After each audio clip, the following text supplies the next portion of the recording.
میں مبلغ بنوں سنتوں کا، خوب چرچا کروں سنتوں کا، ہو کرم بہر خاک مدینہ۔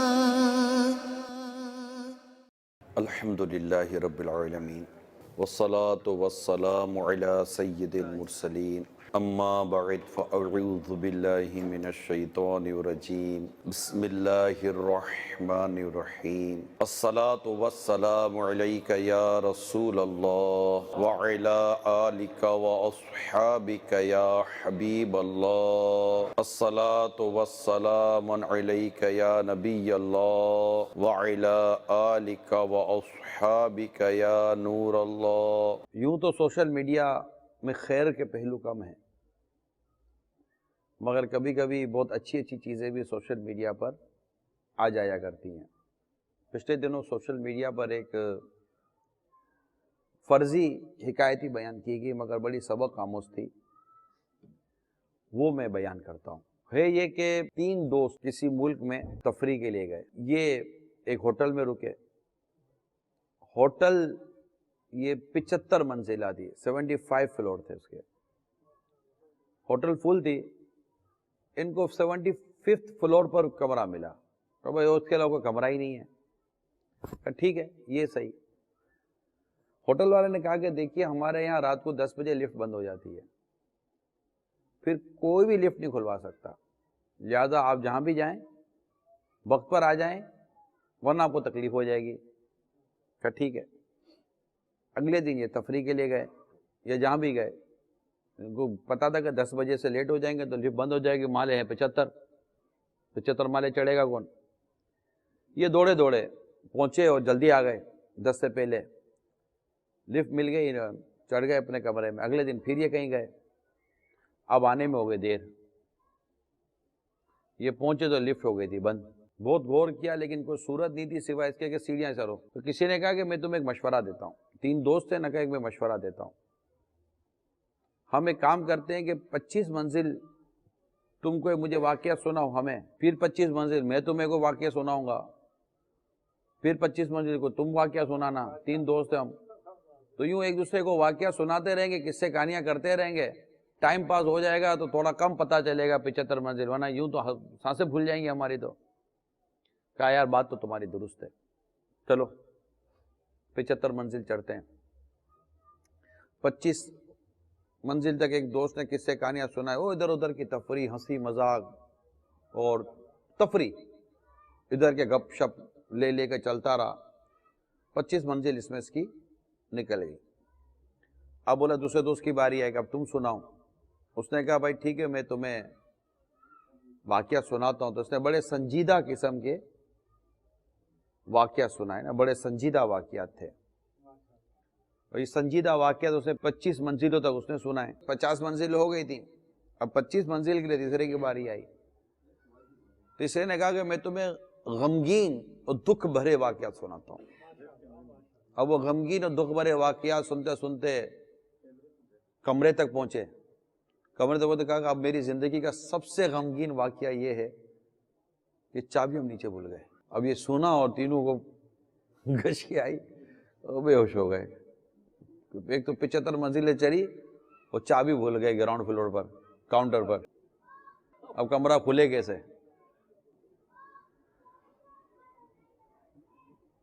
تینوں گر گئے۔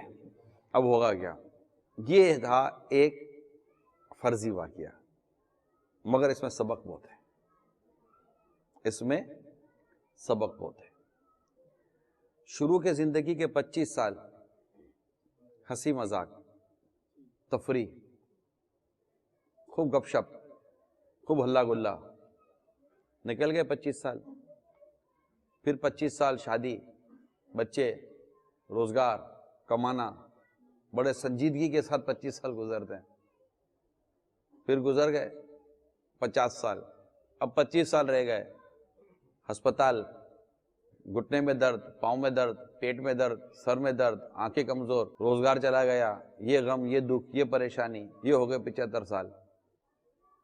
اور 75 سال ہو گئے، مثال ہے 75 سال، اب جناب موت کے دروازے پر پہنچے تو پتہ چلا اللہ کی رضا کی چابی تو پیچھے رہ گئی ہے، نماز تو جنت کی چابی ہے وہ تو ساتھ چلی نہیں۔ تو ہماری زندگی کا ایک عجیب انداز ہے کہ جب ہم اپنی زندگی گزارتے ہیں تو ہم اپنی زندگی کے ابتدائی سالوں کو بڑی تفریح میں گزارتے ہیں، وہ نا یہی تجھ کو دن ہے رہوں سب سے بالا، ہو زینت نرالی ہو فیشن نرالا، جیا کرتا ہے کیا یوں ہی مرنے والا، تجھے حسن ظاہر نے دھوکے میں ڈالا، جگہ جی لگانے کی دنیا نہیں ہے، یہ عبرت کی جا ہے تماشا نہیں ہے۔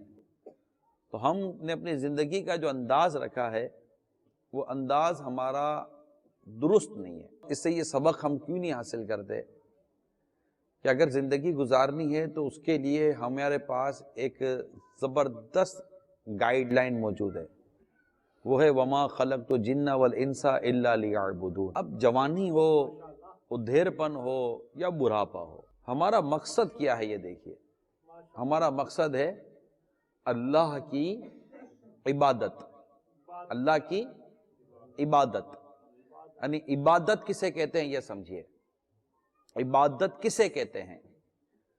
ہر وہ کام جو اللہ کی رضا کے لیے کیا جائے گا وہ عبادت ہے۔ یہ جو زندگی ہے ہماری، جس کا میں نے ابھی آپ کو 75 منزل والا واقعہ بیان کیا، یہ گویا کہ ہماری زندگی کی ایک ترجمانی کرتا ہے کہ ہم اپنی زندگی کو گزار رہے ہیں اور اپنی زندگی کا جو ہمارا جو معاملہ ہے وہ کچھ اس سے زیادہ مختلف نہیں ہے۔ پچھلے دنوں ہمارے عالمی مدنی مرکز فیضان مدینہ باب المدینہ کراچی میں ہمارے پاس کچھ یونیورسٹی کے اسٹوڈنٹ آئے تھے، اور یونیورسٹی کے اسٹوڈنٹ کے ساتھ کچھ مشاورت ہوئی تھی ہماری۔ تو میرے اسٹوڈنٹس کو پوچھا، یہ یونیورسٹی کے اسٹوڈنٹ تھے، کچھ فائنل ایئر کے تھے، کسی کو 1 آدھ سال باقی تھا، میں نے ان کی عمریں پوچھی کہ آپ کی ایجز کتنی ہیں، آپ کی عمر کتنی ہے؟ تو کسی نے کہا 20 سال، کسی نے کہا 22 سال، کسی نے کہا 21 سال، 21 22 23 20 21 22 23 سال کی ان کی عمریں تھیں، اس پر کلاسز، کوئی لاسٹ ایئر میں تھا، کوئی سیکنڈ لاسٹ ایئر میں تھا، اس طرح۔ میں سوچ رہا تھا، ان سے بات بھی کی کہ ابھی آپ تو پڑھ رہے ہیں، جب آپ فارغ ہو جاؤ گے تو آپ کی تقریباً عمر 22 23 سال ہو جائے گی، 24 سال ہو جائے گی۔ اس کے بعد جناب آپ رزلٹ کا انتظار کریں گے، پھر فائل ڈھونڈ کر آپ، فائل پکڑ کر آپ جاب ڈھونڈیں گے، کہاں جاب ڈھونڈیں گے؟ میں کہا جاب ملی، ورنہ غم و دکھی نظر آتے ہیں کہ جناب جاب نہیں ہے، جاب نہیں ہے، جاب نہیں، اسی میں 1.5 2 سال گزر جائیں گے۔ 25 سال آپ کی زندگی کے پڑھنے میں ہی گزر گئے۔ بالغ ہوئے کم و بیش، آپ ایوریج لے لیں، 15 سال کی عمر ہے تو بالغ ہو ہی جاتا ہے اسلامی تاریخ کے حساب سے، ٹھیک ہے نا؟ اب بالغ ہوئے 15 سال کی عمر میں بھی اگر آپ بالغ لیتے ایوریج لے لیں تو بالغ ہوئے بھی 8 سال 10 سال ہو گئے جب شرعی احکام ہم پر لاگو ہوئے، شرعی احکام ہم پر نافذ ہوئے۔ تو اب مطلب 20 22 23 سال آپ کے گزر گئے پڑھائی میں ہی۔ اس دوران کیا کیا؟ کچھ بھی نہیں۔ قرآن دیکھ کر پڑھنے آیا؟ نہیں آیا۔ نماز سے پڑھنے آئی؟ نہیں آئی۔ عبادت کرنے آئی؟ نہیں آئی۔ کیا کرنے آیا؟ کچھ بھی کرنے نہیں آیا۔ پڑھا کیا؟ پڑھا اس لیے کہ بھائی نوکری کرنی ہے۔ 2-3 سال نوکری ڈھونڈنے میں لگ جاتے ہیں، اس کے بعد نوکری مل گئی تو سینیورٹی میں لگ جاتے ہیں، اسی دوران شادی کی تیاری ہو جائے گی۔ گھر والے کہیں کہ کماتا کیا ہے؟ بھائی 20 22 سال تو پڑھتے رہے، بھائی کمانا تو کچھ تھا ہی نہیں، پاکٹ منی ملتی تھی نہیں ملتی تھی۔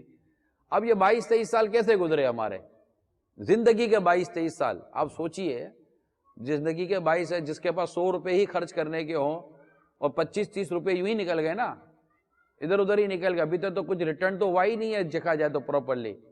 اب رہ گئے مشکل سے جیب میں 60 70 روپے۔ اب 60 70 روپے رہ گئے، 60 70 روپے میں 2 4 10 روپے نکل گئے، اسی طرح انتظار میں۔ اب رہ گئے زندگی کے تھوڑے سے ہی سال، تو اب شادی بھی اسی دوران کرنی ہے۔ یہ سب اسٹوڈنٹ سے میری بات ہو رہی تھی، شادی بھی اسی دوران کرنی ہے، تو گھر چلانے کا ٹینشن ہوگا، نوکری کا ٹینشن ہوگا، صبح سے لے کر رات تک کام کرو، بھاگو دوڑو، جیسے آپ لوگ یہاں کر رہے ہوتے، 6 بجے 7 بجے نکلتے ہیں، شام کو 6 7 بجے گھر پر آتے ہیں، کمریں ٹوٹ رہی ہوتی ہیں، سر پھٹ رہا ہوتا ہے، اگلے دن پھر 6 7 بجے نکلنے کا ٹینشن ہوتا ہے کہ اب کرنا کیا ہے۔ مزدوریاں نارملی یہاں زیادہ تر لوگ مزدوریاں کرتے ہیں، اپنا کام بھی کرتے تب بھی جلدی نکلنا ہوگا، یہاں کوئی آرام دہ زندگی تو ہے ہی نہیں۔ اب زندگی گزار دی 30 سال تک تو خالی شادی کی تو 1-2 سال میں بچے ہو گئے. اب بچے ہو گئے تو بچہ ہوئے کر رہا ہے, بچے کو دودھ لانا ہے, بچے کا پھر آگے جا کے بچے کی پڑھائی کرنی ہے, تو گھر کا خرچہ, کرایہ, کمائی اتنی ہے ہی نہیں, خرچہ چلانا ہے. اب اس میں تقریباً نکل گئے 35-40 سال. زندگی کے اہم ترین دن 30 سال, 30 سال بہت قیمتی سال ہوتے ہیں یہ. 30 سال بھرپور جوانی, بھرپور ہمت, بھرپور جذبہ, بھرپور حوصلہ. یہ تو صرف اور صرف دنیا کے اسٹرگل میں گزار دیا نا, دنیا کے اسٹرگل میں گزار دیا. کھیل کود میں چلے گئے, تفریح میں چلے گئے, گراؤنڈ میں چلے گئے, فٹ بال کھیلا, کرکٹ کھیلا, فلاں اسپورٹس کھیلا. بھائی 30 سال, یہ لوگ بھی کہتے ہیں 5-6-7 سال کی مطلب کہ پرفارمنس ہوتی ہے, تو یہ جناب یہی ٹائم ہوتا ہے, دوڑو بھاگو کھیلو. تو وہی دوڑو بھاگو کھیلو, تفریح میں 25-30 سال گزار دیے. آگے 25-30 سال مزید جو اگر نصیب ہو بھی گئے تو وہ شادی, بچے بڑے ہو گئے, ہسپتال, علاج, تعلیم, یہ وہ, کمانا, قرضہ, گاڑی, مکان, یہ سب کرنے میں 15-20-25 سال نکال دے, 40-50 سال کے ہو گئے. میں یہ پوچھتا 40-50 سال کے اب رہ کیا گیا؟ اب رہ گیا بڑھاپا. 50 سال کے بعد وہ ڈھلان, پھر چلتے 75 سال کے اگر ہو بھی گئے, 70 سال کے ہو بھی گئے تو کمر میں درد, پیٹ میں درد, سر میں درد, بڑھاپا. بچوں نے اگر کوئی اللہ اور اس کے رسول کا صحیح ذکر کیا ہوگا, دین کی تعلیم حاصل کی ہوگی, تو بچوں نے خیال رکھا تو رکھا, ورنہ اولڈ ہاؤس بنے ہوئے, بچے نے اٹھانا ہے, ماں باپ کو اولڈ ہاؤس میں داخل کروا دینا ہے, جیسے نارملی ہماری آج کل زمانے میں ہو رہا ہے. ہماری زندگی کا مقصد ہے کیا؟ صرف کمانا, صرف پڑھنا, یا وہ آخرت کی تیاری جس کے ذریعے ہم نے اللہ کو راضی کرنا ہے؟ قبر و حشر کا معاملہ, یعنی میں دیکھتا ہوں لوگوں کو, ایسا لگتا ہے جیسے یہ ایک باتیں ہی رہ گئی ہیں, کتابوں میں رہ گئی ہیں. کوئی قبر, موت, حشر, حساب کتاب, اس سے ایسا لگتا ہے جیسے یہ عنوان ہی نہیں رہے ہمارے. مسجدیں بھی ہیں, نماز پڑھنے کی جگہ, یہاں بھی 10 جگہ بنی ہوئی ہے نماز پڑھنے کی. ہمارے ہانگ کانگ شہر کے اندر, ہانگ کانگ میں 10 جگہیں بنی ہوئی ہیں, لیکن فجر میں کتنے, ظہر میں کتنے, عصر میں کتنے, مغرب میں کتنے, عشاء میں کتنے, نمازیں کتنی ہیں ہماری؟ کچھ بھی نہیں ہے. بظاہر لوگ نمازیں بھی نہیں پڑھ رہے, عبادت بھی نہیں کر رہے, کیونکہ ایک مقصد ہے. وہ مقصد کیا ہے؟ کمانا ہے.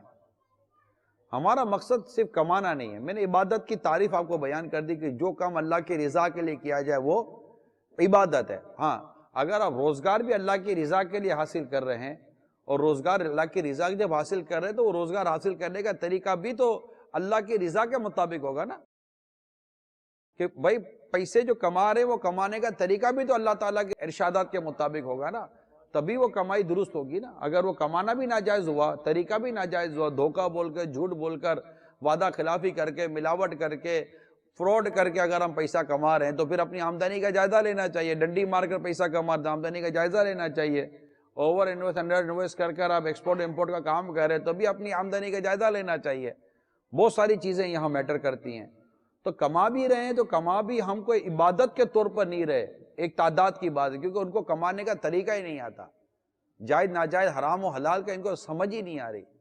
اور اگر کوئی بیٹھ کر عبادت بھی کر رہے ہیں, مثال کے طور پر نماز بھی پڑھ رہے ہیں, جو لوگ نماز پڑھ رہے ہیں تو ان کی نماز کا عالم یہ ہے کہ ان کو نماز پڑھنے بھی صحیح نہیں آتی, رکوع کرنے صحیح نہیں آتا, سجدہ کرنے صحیح نہیں آتا, ان کو قرات کرنے صحیح نہیں آتی, ان کو وضو کرنے صحیح نہیں آتا. بھائی وضو تو نظر آ رہا ہے نا, غسل آپ کو کوئی نہیں دیکھ رہا, وضو تو نظر آ رہا ہے نا. بھائی ساتھ بیٹھ کر ایک آدمی وضو کر رہا ہے اور اب دیکھنے والا دیکھ رہا ہے کہ یار اس کو وضو ہی کرنے نہیں آ رہا, اس کا ہاتھ دھونے نہیں آ رہا, اس کو پاؤں دھونے نہیں آ رہا, اس کو منہ دھونے بھی نہیں آ رہا, سر کا مسح کرنے بھی اس کو صحیح نہیں آ رہا, کلی کرتا ہے تو اس کو سمجھ نہیں آ رہی کہ کلی بھی کیسے کی جاتی ہے, تو وضو کرنے اس کو آ نہیں رہا ہے.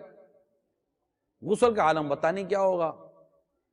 نماز بھی سامنے پڑھی جا رہی ہے, کوئی چپ کر تو نماز نہیں پڑھی جا رہی نا. آپ سجدہ اور رکوع کریں گے, نظر آ رہا ہوتا ہے نا کہ آدمی سجدہ اور رکوع کر رہا ہوتا ہے. اب سجدہ اور رکوع صحیح نہیں کر رہا تو اس کی قرات کیسے صحیح ہوگی؟ ایک بظاہر نظر نہیں آ رہا کہ قرات کیسے صحیح ہوگی, قرآن صحیح کیسے پڑھ رہا ہوگا وہ. اب قرآن درست نہیں پڑھ پا رہا, وضو درست نہیں ہے, غسل درست نہیں ہے, جن کا نہیں ہے میں ان کو کہہ رہا ہوں, عبادت درست نہیں ہے, تلاوت دیکھ کر نہیں کر سکتا. روزگار جب کمانے جاتا ہے تو اس کو یہ نہیں پتا کہ روزگار میں حلال طریقے سے کما رہا ہوں, حرام طریقے سے کما رہا ہوں, اس کا طریقہ شرعی کیا ہے. ہم مسلمان ہیں, اے ایمان والو, اسلام میں پورے کے پورے داخل ہو جاؤ. ہمیں تو ہمارا ہر کام اسلام و دین کے مطابق ہی کرنا ہے, شریعت کے مطابق ہی کرنا ہے نا. تو یہ اس کا اندازہ ہی نہیں ہے ہم سب کو. 75 منزلہ جو عمارت کی جو میں نے آپ کو حکایت بیان کی, اگرچہ فرضی حکایت تھی, لیکن اس کو آپ تقابل کریں 75 سالہ عمر سے کہ 75 ایئر کی ایج ہے, تو یہ کس طرح. اور جب ہم موت کے ایک دروازے پر پہنچے ہیں, اب بتائیے اب موت کے دروازے پر جو پہنچے گا, بالکل اینڈ ہے, اس وقت اس کی کیا فیلنگ ہونی چاہیے, اس وقت اس کے پاس کیا ہونا چاہیے, آپ بتائیے. پیسہ, میں ایک شخص دنیا سے جا رہا ہے اور قبر جس کا گھر ہے, آخر جانا تو وہی ہے نا, قبر جس کا گھر ہے, جہاں جانا ہے فائنلی, جانا تو وہی ہے. اب وہ قبر کے کونے پر پہنچ گیا, بالکل موت اس کے اوپر ہے, ان قریب اس کی روح قبض ہو رہی ہے. وہ گویا کہ اپنی کیفیت کو جانتا ہے کہ میں جا رہا ہوں, آگے کا میرے قبر کا طویل سفر ہے, قبر سے کب اٹھنا ہے, پھر قیامت کا طویل عرصہ, 50,000 سال کا ایک دن ہے قیامت کا, 50,000 ایئر, 50,000 سال کا ایک دن. تھوڑا سا اس پر غور کریں کہ جب ایک انسان قبر کی دہلیز پر کھڑا ہے, موت کے بالکل کارنر پر ہے, کہ اب اس کی روح قبض ہوئی, ایک جسٹ امیجن, آپ تصور کریں, ایزیوم کریں کہ ہم, مطلب بھائی یہ بھی ایزیوم کرنے کا, لیکن ڈیفینیٹلی موت تو آنی ہے نا, آپ کو بھی آنی ہے, مجھے بھی آنی ہے. ہماری سانسوں کی کوانٹٹی پوری ہونی ہے, سانسوں کی کوانٹٹی پوری ہونی ہے کہ آپ کی میری سانسیں کتنی ہیں. ہو سکتا ہے کہ میرا بیلنس سانسوں کا جو کوانٹٹی رہ گئی ہو, نمبر آف سانس رہ گئی ہو, نمبر آف بریتھ رہ گئی ہو, وہ 1000 رہ گئی ہو, 2000 رہ گئی ہو, 3000 رہ گئی ہو. آئی ڈونٹ نو میری کتنی رہ گئی ہیں, آپ کی کتنی رہ گئی ہیں, مگر جیسے ہی سانسوں کی گنتی پوری ہوگی ہماری روح قبض ہو جائے گی. جیسے ہی آپ کی میری, اب وہ بچے کی سانس کی گنتی پوری ہو جاتی ہے, بچہ مر جاتا ہے, وہ بوڑھا ہے بیچارہ چارپائی پہ پلنگ پر لیٹا ہوا ہے, کس بظاہر ایسے ہی لیٹا ہوا ہے, ڈریپیں لگی ہوئی ہیں, کھانس رہا ہے, نہ کھا رہا ہے, نہ پی رہا ہے, نہ سو رہا ہے, کچھ بھی نہیں ہو رہا, مگر سانسوں کی گنتی پوری نہیں ہو رہی, روح کہاں سے قبض ہوگی اس کی. اور بالکل نوجوان ہے, بالکل نوجوان, اس کی سانسوں کی گنتی پوری ہو گئی. سانسوں کی گنتی, یہ یاد رکھیے گا, ہماری زندگی کیا ہے, سانسوں کی گنتی ہے, یہ سانسیں ہی تو ہیں. اب ڈیفینیٹلی آپ میں کوئی بھی نہیں جانتے کہ ہماری سانسوں کی گنتی کتنی ہے, ہم کتنی سانسیں لے کر دنیا میں آئے. ہماری ایکسپائری ڈیٹ اللہ جانتا ہے, جس نے ہمیں پیدا کیا ہے نا. میں بھی جانتا ہوں میری پیدائش کی ڈیٹ کیا ہے, آپ بھی جانتے ہیں کہ پیدائش کی ڈیٹ کیا ہے, مگر آپ اور میں یہ نہیں جانتے کہ آپ کی میری ایکسپائری ڈیٹ کیا ہے, وہ اللہ جانتا ہے. اور ایکسپائری ڈیٹ آج بھی ہو سکتی ہے, اگلا لمحہ بھی ہو سکتا ہے. یہاں ایکسپائری ڈیٹ میں صرف دن میٹر نہیں کرتا, دنیا میں ہماری زندگی میں ایکسپائری ڈیٹ جو ہے نا, صرف ڈے میٹر نہیں کرتی ہے, ٹائمنگ بھی میٹر کرتی ہے. ہمارے ایکسپائری ڈیٹ میں ڈے بھی ہے, ٹائم بھی ہے, مومنٹ بھی ہے.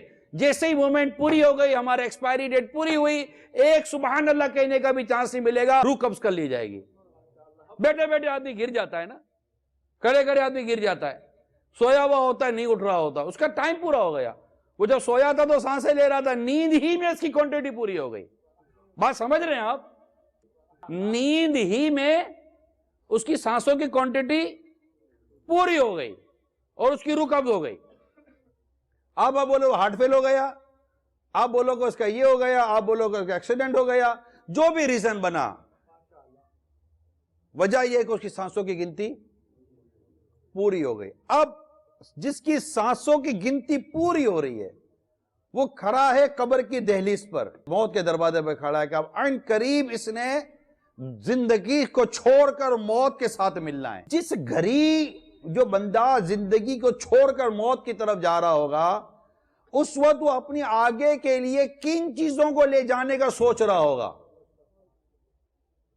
وہ بینک بیلنس جو اس نے کمایا, وہ پراپرٹی جو اس نے کمائی, وہ چیزیں جو اس نے دنیا میں کی, وہ چاہے گا بھی تو آگے نہیں آئے گی نا. یا وہ کپڑے جو اس نے کیپ بورڈ میں رکھے, ڈیفینیٹلی نہیں, بلکہ جو بدن پہ تھے وہ بھی اتار لیے جائیں گے, کفن پہنا دیا جائے گا. ہمیں ہمارے کو کپڑوں میں تو نہیں نا دفن کیا جائے گا.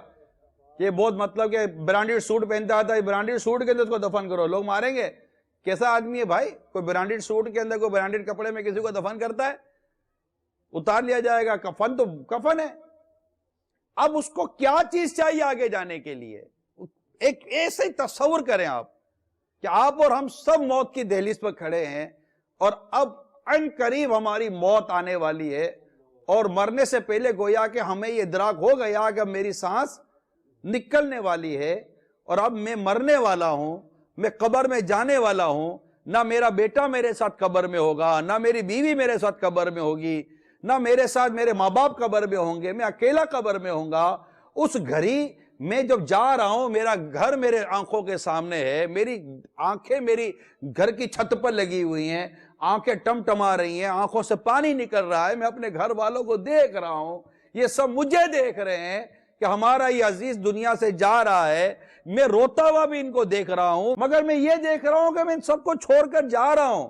قبر میں میرے ساتھ یہ بھی نہیں ہوگا, میری سائڈ ٹیبل میں میری چیک بک رکھی ہوئی ہے, میں یہ بھی نہیں کہہ سکتا کہ میں اپنا چیک سائن کر کے دے رہا ہوں, میرا سارا بیلنس میں نے بڑی محنت سے کمایا تھا, میں 20 50 سال میرے گھر سے دور رہا ہوں, جوانی میں اپنا ملک چھوڑ کر نکلا تھا, اب تو میں دنیا چھوڑ کر جا رہا ہوں, برائے کرم میری یہ محنت, میرا پیسہ, میری چیزیں میرا قبر میں ڈال دینا. یہ بھی نہیں ہو سکے گا, کیونکہ اس ٹائم پر آپ کو اور مجھے شاید یہ یاد آ رہا ہوگا کہ کاش کہ میرے پاس اس وقت نماز ہوتی, میرے پاس اس وقت صدقہ خیرات ہوتا, میرے پاس اس وقت نماز روزے اللہ کی رضا اس وقت میرے ساتھ ہوتی, کیونکہ اس وقت میں قبر میں بے یار و مددگار ہوں گا, کچھ نہیں ہوگا میرے پاس. مجھے میرے رب کی رحمت قبر میں نجات دلائے گی, مجھے میرے رب کی رحمت عذاب سے بچائے گی, یہ ہوگا. اور اللہ کی رحمت کے لیے بندہ نیک کام کرتا ہے. ہائے افسوس, مجھے دنیا میں موقع ملا, میں نے 25 سال گپ چھپ میں اور تفریح میں گزار دیے, 25 سال میں نے یہی پریشانیوں میں گزار دیے, آگے کے بھی 25 سال میں نے یہی غموں کی زندگی میں گزار دیے. سب کو بٹھا کر افسانے سناتا ہوں, سب کو بٹھا کر بڑا آدمی افسانے سناتا ہے, ہائے جناب ہم نے یوں کیا, ہائے جناب ہم نے یوں کیا, ہماری جوانی یوں گزری تھی, میں نے بڑی محنت کی, بڑے پتھر اٹھائے, بڑی اینٹیں اٹھائی ہیں, بڑی مزدوری کی ہے. سارے قصے 50 سال کی عمر تک یہ سناتے رہیں گے. آگے 25 سال کی عمر میں, 20 سال کی عمر میں ہو گیا تو ہائے میرا گھٹنا, تو ہائے میرا پیٹ, تو ہائے میری کمر, ارے جوانی میں کیسے گزرتی تھی, ارے تمہیں کیا پتا جوانی میں کتنی محنتیں کرتا تھا. غم بھی بولے گا, قصے بھی بولے گا, مگر اب اینڈ آ گیا ہے, موت آ گئی ہے, اب کیا کرو گے, کون سے قصے, کون سی کہانی کس کو سناؤ گے, سوائے اس کے کہ عبادت اور نیکی اور اللہ کی رحمت یاد آئے گی کہ کاش کہ یہ میرے ساتھ ہوتی تو میں ہو سکتا تھا اللہ کی رحمت سے قبر کے سوالات کے صحیح جوابات دے کر مجھے اللہ تعالیٰ اپنی رحمت سے جنت میں داخل کر دیتا. یعنی تصور کرے, بندہ غور کرے. یہ جو میں کہہ رہا ہوں یہ کوئی قصے کہانی نہیں ہے, یہ کوئی قصے کہانی نہیں ہے, یہ ریئلٹی ہے جس سے ہم بھول گئے ہیں. ہم نے صرف اور صرف مال اور دولت کمانے کو ہی سب کچھ سمجھ لیا. یہ قصے کہانیاں نہیں ہیں. اور سب سے بڑی سچائی, بہت بڑی سچائی ہے, وہ موت ہے. سب سے بڑی سچائی ہے وہ موت ہے, قبر ہے, قبر کے سوال جواب ہیں. یہ یاد رکھیے گا. ہم اپنے آپ کو دیکھیں کہ ہم کہاں کھڑے ہیں, اپنے اعمال کو دیکھیں, اپنی پوزیشن کو دیکھیں, ہم ہیں کہاں, کر کیا رہے ہیں. اللہ تعالی ہمارے حال زار پر رحم فرمائے. آپ دیکھیے اس وقت باہر ایک ٹھنڈا سا موسم ہے نا, اور اندر گھبراہٹ ہو رہا ہے. مجھے پسینہ آ رہا ہے, مجھے پسینہ آ رہا ہے, اندر گھبراہٹ ہو رہا ہے. میں ابھی سوچ رہا ہوں کہ یہ لائٹیں جل رہی ہیں, باہر ٹھنڈا موسم ہے, کمرے میں یہاں رش لگا ہوا ہے اور گرمی ہو رہی ہے, گھبراہٹ ہو رہا ہے. ٹھیک ہے, ہوا نہیں ہے نا, ہوا نہیں ہے, حالانکہ یہ پنکھے چل رہے ہیں مگر ہوا نہیں آ رہی, مجھے گھبراہٹ ہو رہا ہے. میرا قبر پہ کیا بنے گا, میرا قبر میں کیا بنے گا. قبر تو یہ جتنی ٹیبل ہے شاید اتنی ہوگی, یہ ہے نا ٹیبل کی سائز, ہو سکتا ہے شاید اتنی ہوگی قبر. چوڑائی اس کی اتنی ہوگی, لمبائی میرے قد اتنی ہوگی, اور لٹا کر اوپر سے بند کر دیا جائے گا, بند ہو جائے گی. عقل سلامت ہوگی, عقل سلامت ہوگی. حتیٰ کہ جو دفن کر کے جا رہے ہوں گے ان کے قدموں کی آہٹ بھی مردہ سنے گا, قدموں کی آواز بھی مردہ سنے گا. بندہ تصور کرے کہ اتنی سی قبر ہوگی, اس میں وقت کیسے گزرے گا. اوپر سے بند ہوگی, اندھیرا, خواب میں بھی ایسا اندھیرا کبھی دیکھا نہ تھا جیسا اندھیرا ہماری قبر میں سرکار ہے. یا رسول اللہ آ کر قبر روشن کیجئے, ذات بے شک آپ کی تو منبع انوار ہے. قبر میں مجھ کو لٹا کر اور مٹی ڈال کر چل دیے ساتھی نہ پاس اب کوئی رشتے دار ہے، کوئی نہیں ہوگا، میری قبر میں اکیلا ہوں، مجھے یہاں گھبراہٹ ہو رہا ہے، مجھے یہاں پسینہ آ رہا ہے۔ قبر میں اگر کھڑکی نہ کھلی جنت کی، قبر میں اگر پھنس گئے، ایک تو وحشت، پھر قبر کی دہشت۔ قبر میں فرشتے منکر نکیر قبر کی دیواریں چیر کر آئیں گے، چیر کر آئیں گے، اور جھڑک کر پوچھیں گے، یعنی ڈانٹ کر پوچھیں گے، مر رب کا، تیرا رب کون ہے؟ ما دینو کا، تیرا دین کیا ہے؟ پھر نبی پاک صلی اللہ تعالیٰ علیہ وسلم کو رخ روشن دکھایا جائے گا، پوچھا جائے گا دنیا میں ان کے بارے میں کیا کہتا تھا۔ اگر اس کو اللہ کی رحمت نے ڈھانپ لیا، ایمان سلامت لے کر گیا، اور اللہ کی رحمت سے جواب دے دیا کہ مر ربو کا، اس کا صحیح جواب ہے ربی اللہ۔ ما دینو کا، اس کا جواب ہے دینی الاسلام۔ اور آقا کو دیکھ کر اس کی زبان سے جو صحیح جواب ہے وہ یہ ہے ہوا رسول اللہ، یہ اللہ کے رسول ہیں۔ اور اگر کوئی ایسا بدبخت قبر میں گیا کہ اس سے اللہ ناراض ہوا، خدا نہ خواستہ ایمان برباد ہو گیا اور اللہ ناراض ہوا، اور اگر قبر کے سوالات کے جوابات نہ دے سکا تو ہر سوال کے جواب میں کہے گا ہی ہاتا لا ادری، افسوس افسوس میں نہیں جانتا، ہی ہاتا لا ادری، افسوس افسوس میں نہیں جانتا۔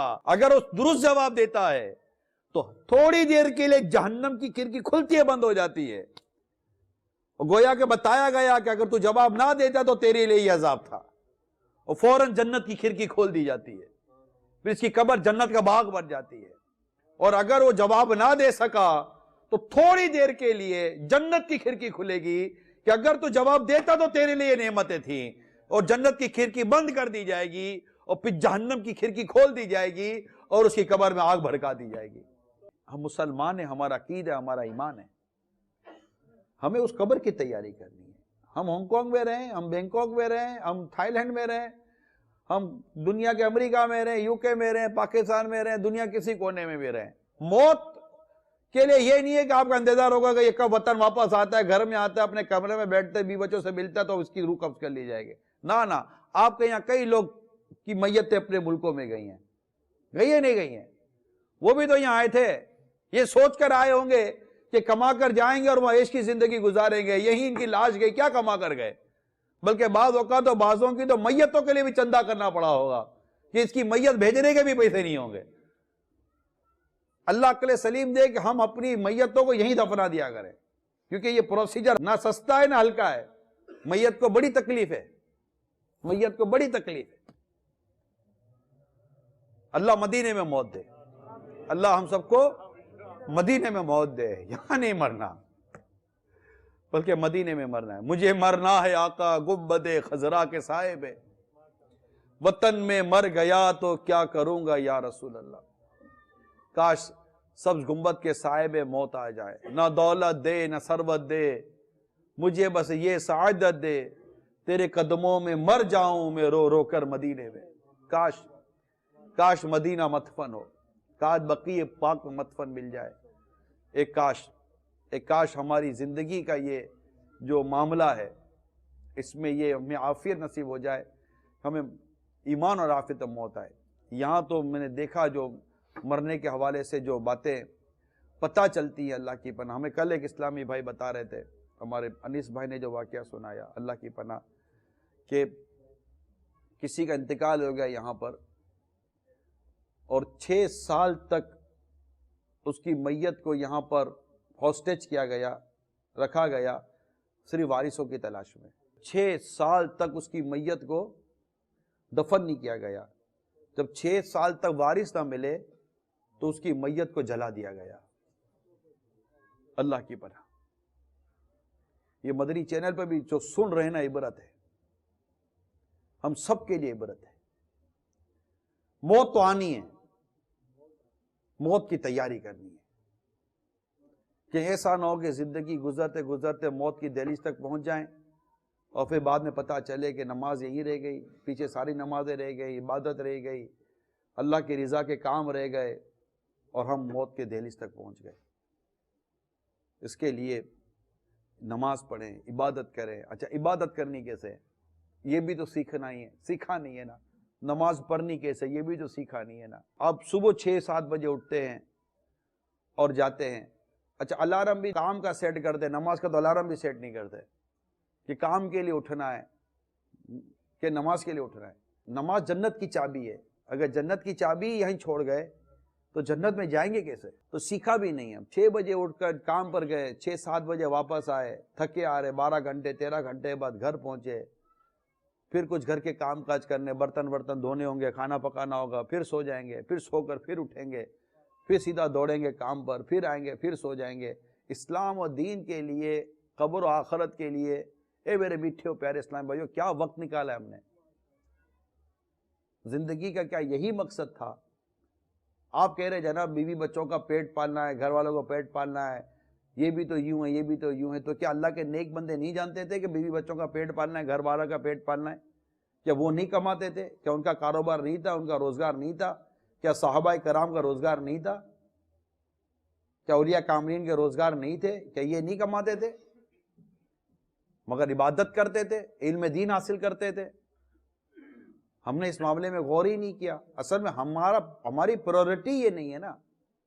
ہماری پرائورٹی کمانا ہے، ہماری پرائورٹی عبادت کب ہے؟ ہمارا بنیادی مقصد تو عبادت ہونا چاہیے تھا۔ کمانا تو ہماری ضرورت ہے، کمانا ہمارا مقصد تو ہے ہی نہیں۔ ہم نے مقصد کو ضرورت اور ضرورت کو مقصد بنا لیا۔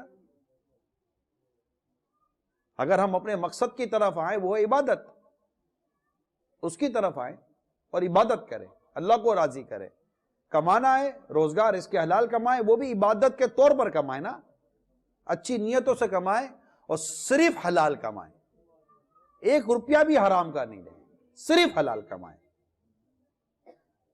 اور پھر اپنے وقت کو اسلام و دین کے لیے چھوڑیں۔ حضرت حماد رحمت اللہ تعالیٰ علیہ، حضرت امام اعظم رحمت اللہ تعالیٰ علیہ کے استاد تھے۔ حضرت حماد رحمت اللہ تعالیٰ حضرت امام اعظم علیہ رحمہ کے استاد تھے۔ یہ کپڑے بیچا کرتے تھے۔ جو روز کا خرچہ ہوتا ہے نا انسان کی ضرورت کھانے پینے کی حوالے سے، جب یہ روز کی آمدنی کر لیتے نا تو اپنا وہ سارا جو ان کا جو بسترا ہوتا تھا نا، وہ جو کمانے کا پوٹلی وغیرہ، یہ بند کر کے عبادت میں لگ جاتے تھے۔ اس دن کا کما لیا۔ ہمارا تو پیٹ ہی نہیں بھر رہا، ہم اپنے خرچے کے حساب سے نہیں کما رہے، ہم سیونگ کے حساب سے کما رہے۔ خرچہ تو آپ کا کیا ہے ادھر؟ میں نے یہاں آ کر ساری معلومات لی ہے، خرچہ آپ کا کتنا ہے ادھر، یا آپ کے گھر کا خرچہ کتنا ہے ادھر، لیکن کمانا ہے زیادہ، سیونگ کرنی ہے، سیونگ کرنی ہے، یہ پلاٹ بنانا ہے، یہ بنگلہ بنانا ہے، یہ بنانا ہے، یہ بنانا ہے۔ سیٹھ جی کو فکر تھی 1 10 کیجئے، موت آپ ہے صاحب جان واپس کیجئے۔ یہاں بیٹھ کر وہاں بنگلہ بنایا، پتہ چلا کہ بنگلے میں زندہ پہنچتے تو بنگلہ ملتا، یہاں تو لاش پہنچی تھی۔ ہم بہت کچھ کرنے جاتے ہیں لیکن ہمارا ہے کیا؟ ایک شخص کو کسی نے کہا کہ تو کام کر، یہ جب سورج طلوع ہو نا تو دوڑ،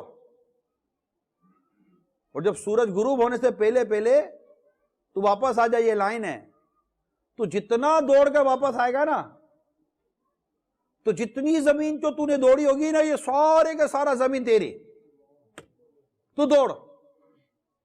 بولا ہاں، بولا واقعی، اور غریب آدمی تھا، اس کو تو موقع ملا تھا، اور بولا دیکھ اگر سورج غروب ہو گیا تو تجھے کچھ بھی نہیں ملے گا۔ بولا ٹھیک ہے، اور اس کو جتنا دوڑیں گے نا واپس آ جائیں گے۔ یہ دوڑا، چلتا رہا،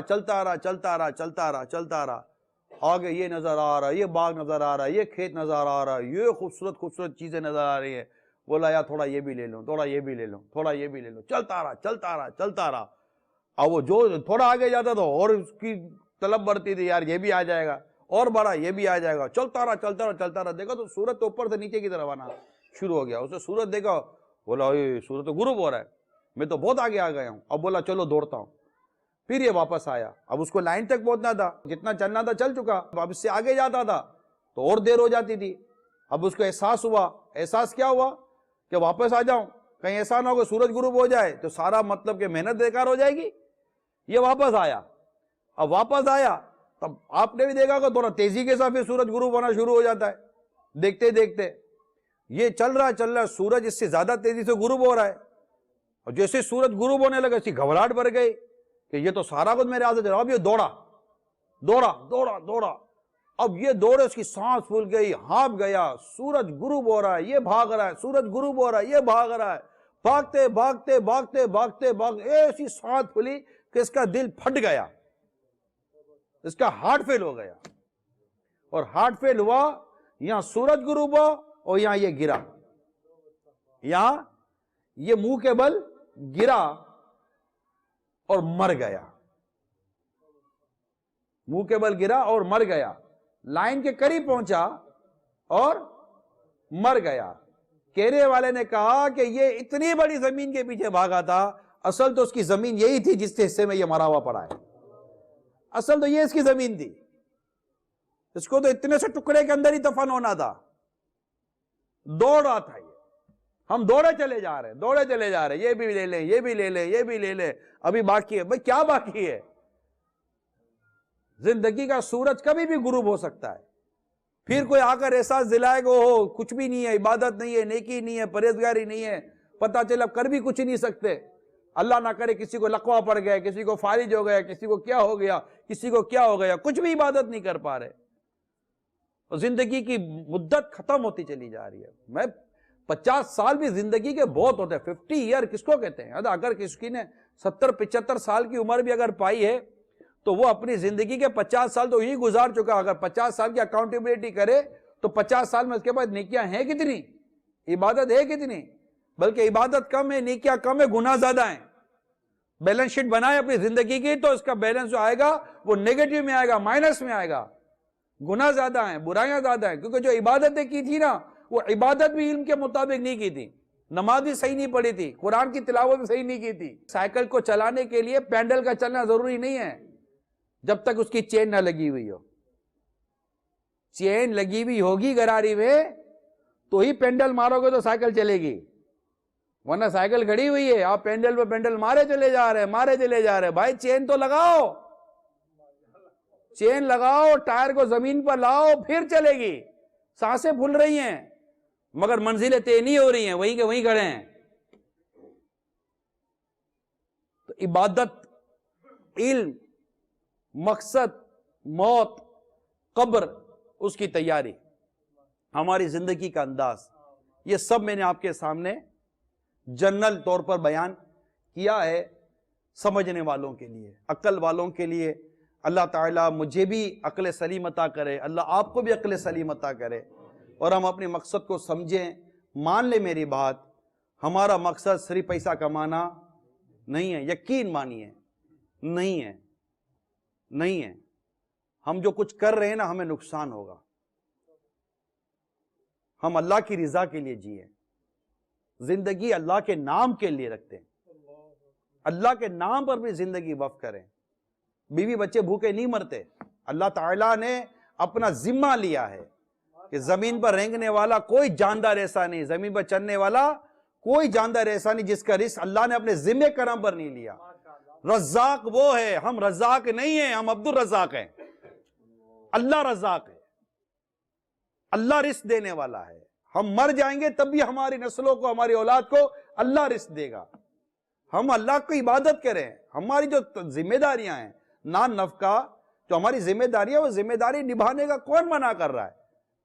وہ بھی جب واجب ادا کریں گے تو انشاءاللہ اس کا بھی ثواب ملے گا، مگر مقصد تو عبادت ہے نا، ریاضت ہے نا، کہ ہمارے بزرگوں نے عبادتیں کی۔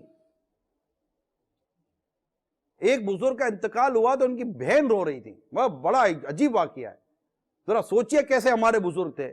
ایک بزرگ کا انتقال ہوا تو ان کی بہن رو رہی تھی، فرمایا کیوں رو رہی ہو؟ آپ دنیا چھوڑ کر جا رہے، اس کے غم میں رو رہی ہوں۔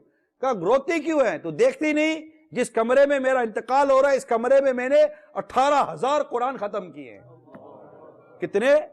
18,000 قرآن ختم کیے ہیں میں نے۔ اللہ تعالیٰ کی کروڑ رحمت حضرت امام محمد رحمت اللہ تعالیٰ علیہ پر، اتنی چھوٹی سی عمر میں امام اعظم رحمت اللہ تعالیٰ علیہ کے پاس پڑھنے آئے تھے، چھوٹی عمر تھی، خوبصورت تھے۔ امام اعظم نے فرمایا کہ قرآن حفظ کر کر آ جائیں، تو بڑے ہو جاتے۔ 7 دن کے بعد واپس آ گئے۔ کتنے دن میں؟